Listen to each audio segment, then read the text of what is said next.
Hi hello నమస్తే welcome to our channel. నేను మీ చార్మి.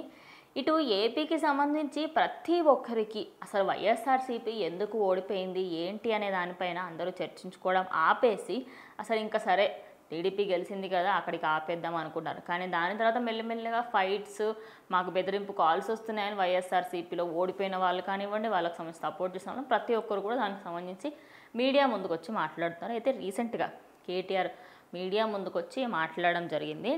ఆయన చెప్తున్న మాట ఏమిటి అంటే, అన్ని మంచి పథకాలు పెట్టిన జగన్ ఓటమి తమకు ఆశ్చర్యం కలిగించిందని, ఓడిపోయిన వైఎస్ఆర్సీపీ 40% ఓట్లు సాధించడం మామూలు విషయం కాదన్నారు. పవన్ కళ్యాణ్ విడిగా పోటీ చేస్తే ఖచ్చితంగా ఫలితాలు ఇంకోలా ఉండేవని, ప్రతిరోజు ప్రజల్లో ఉన్న ధర్మవరం ఎమ్మెల్యే కేతిరెడ్డి ఓడిపోవడం ఏమిటంటూ కమెంట్ చేశారు. అంతేకాకుండా జగన్ ఓడించాలన్న వ్యూహంతో షర్మిలను ఓ పావులా వాడుకున్నారని, ఆమె వల్ల ఏమీ కాదంటూ వైసీపీ నాయకుడు తరహాలోనే కమెంట్ చేశారు. ఇటు తెలంగాణలో మనం చూసుకున్నప్పటికీ కూడా వాళ్ళు కూడా ఒక విధంగా 40 ఆ సీట్లతోనే గెలిచారు. అది కూడా ప్రతిపక్ష హోదా ఉంది. కానీ ఏపీలో ఆ సిచ్యువేషన్ లేదు. ప్రతిపక్ష హోదా కూడా ఇవ్వలేదు. 11 సీట్లకు పరిమితం చేశారు.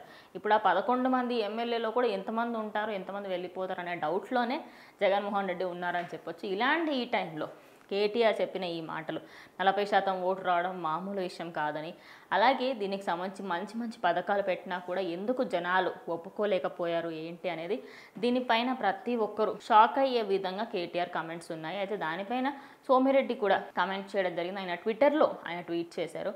సో మొత్తంగా చూసుకుంటే అటు రేవంత్ రెడ్డి కానివ్వండి, ఇటు మాజీ ఐటీ మినిస్టర్ అయినటువంటి కేటీఆర్ కానివ్వండి, ఇద్దరూ కూడా అదే విధంగా వైఎస్ఆర్సీపీ ఓడిపోవడం గల కారణాలు ఏమిటి, అలాగే ఎప్పుడు ప్రజల మధ్యలోనే ఉన్న ఎమ్మెల్యే కేతిరెడ్డి ఎందుకు ఓడిపోయాడు ఏంటి, వీటన్నిటి ప్రశ్నలకు సంబంధించి ఆయన మీడియా ముందు మాట్లాడడం జరిగింది. సో ఆయన మీడియా ముందు మాట్లాడిన మాటలు విన్నప్పటి నుంచి ప్రతి ఒక్కరికి కూడా అదేంటి, అటు జగన్మోహన్ రెడ్డి నుంచి సన్నిహిత్యం ఉంటుంది కానీ మరీ ఇంతన అటు ప్రజల తీర్పుని కూడా తప్పుబట్టే విధంగా ఎందుకు మాట్లాడుతున్నారు తెలంగాణ ప్రభుత్వానికి సంబంధించిన వాళ్ళు ఏంటి అనేది కూడా చాలామందికి ఆశ్చర్యంగా ఉంది అని చెప్పుకోవచ్చు. ముందటి ప్రభుత్వంలో చూసుకుంటే తెలంగాణ నుంచి మనీ తీసుకెళ్ళడం, తెలంగాణకి ఇవ్వడం ఇవి ఎక్కువగా జరిగినాయి అన్న విషయం తెలిసిందే.